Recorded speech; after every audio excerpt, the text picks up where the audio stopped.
রাজধানীর যাত্রাবাড়ির ধলপুরে ঘটে গেল হৃদয় বিদারক এক দুর্ঘটনা। শীতাতপ নিয়ন্ত্রণ যন্ত্রের বিস্ফোরণে একই পরিবারের 4 জন দগ্ধ হয়ে এখন মৃত্যুর সঙ্গে লড়ছেন হাসপাতালে। ঘটনাটি ঘটে শুক্রবার দিবাগত রাত 1:30টার দিকে।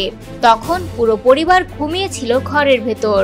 হঠাৎ ভয়াবহ শব্দে ফেটে যায় এসি মেশিন। মুহূর্তেই আগুন ছড়িয়ে পড়ে ঘরে, আর সেই আগুনেই অগ্নিদগ্ধ হন পরিবারের 4 সদস্য। অগ্নিদগ্ধ তুহিন হোসেনের শালিকা ফারজানা আক্তার জানান, তার বোনের স্বামী ও 2 সন্তান একসঙ্গে ঘুমিয়েছিলেন। হঠাৎ বিস্ফোরণের পর আগুন তাদের ঘিরে ধরে। ঘুমন্ত অবস্থাতেই আগুনে পুড়ে যায় সবার শরীরের বড় অংশ।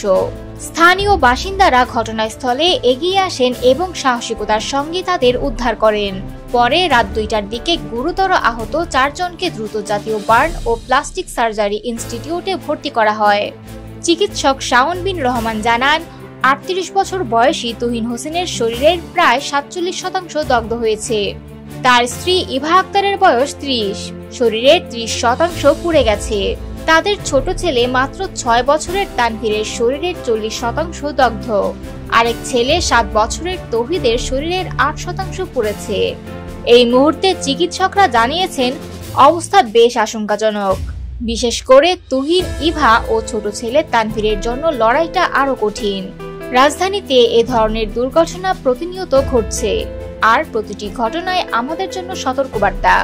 অনেক সময় অসচেতনতা, আবার অনেক সময় যন্ত্রপাতির ত্রুটি ভয়াবহ বিপদের কারণ হয়ে দাঁড়ায়।